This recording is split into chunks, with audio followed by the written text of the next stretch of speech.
মর্মান্তিক পথ দুর্ঘটনায় প্রাণ হারান তৃণমূল বাঁকুড়া বঙ্গজননী শোভানেত্রী রীনা চৌধুরী। ঘটনাটি ঘটেছে বাঁকুড়া খাতড়া রাজ্য সড়কের ওপর সুপুর এলাকায়।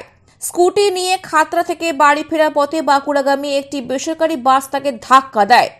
গুরুতর আহত অবস্থায় তাকে পুলিশ উদ্ধার করে খাতড়া মহকুমা হাসপাতালে নিয়ে যান। চিকিৎসকরা তাকে মৃত বলে ঘোষণা করেন। খবর পেয়ে খাতড়া হাসপাতালে পৌঁছে যান খাতড়া ও ইন্দুপুর দুই তৃণমূল ব্লক সভাপতি। ঘাতক বাসটিকে আটক করেছে পুলিশ। তার অকাল মৃত্যুতে জেলার রাজনৈতিক মহলে গভীর শোকের ছায়া নেমে এসেছে। আমরা খবর পেলাম, থানা থেকে ইনফরমেশন দেওয়া হয়েছে ওর আইডি কার্ড দেখে যে রীনা চৌধুরী নাম, ইনপুরে বাড়ি। তো যিনি ফোন করেছিলেন পোস্টিং ছিলেন ইনপুরে, হয়তো তিনি জানেন রীনা চৌধুরীর। সাথে সাথে আমরা খবর পেয়ে পরে আসলাম যে সুপুরের কাছে বাসের সাথে সরাসরি স্কুটিতে বাড়ি যাচ্ছিলেন, সরাসরি সংঘর্ষ হয়েছে।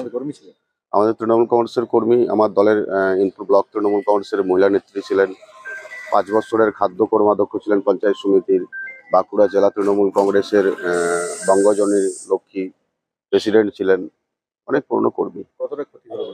অনেক ক্ষতি হয়েছে।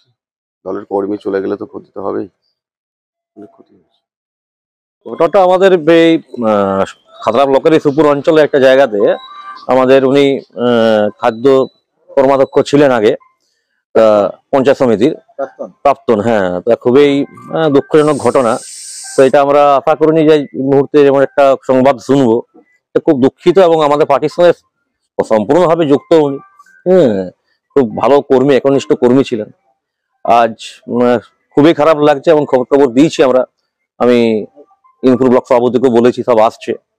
আমি খাতড়া ব্লক সভাপতি হিসাবে যেটুকু পুলিশ যে কোনো বলা সব জায়গায় বলেছি আমি। কার্যক্রম চলছে। আমি বাসের সঙ্গে ধাক্কা হয়েছে, স্কুটি একটা বাসের সঙ্গে ধাক্কাটা হয়েছে, কিন্তু বুঝতে পারছি না উনি খাতড়া আসছিলেন না ইনপুট যাচ্ছিলেন, এটা বুঝতে পারছিলাম না। যাই হোক, অ্যাক্সিডেন্টটা হওয়ার পরেই সঙ্গে সঙ্গে আমরা যা করণীয় আছে আমরা তৎপরতা নিয়েছি, বাড়ির লোককে জানিয়েছি। বাস আটক হয়েছে।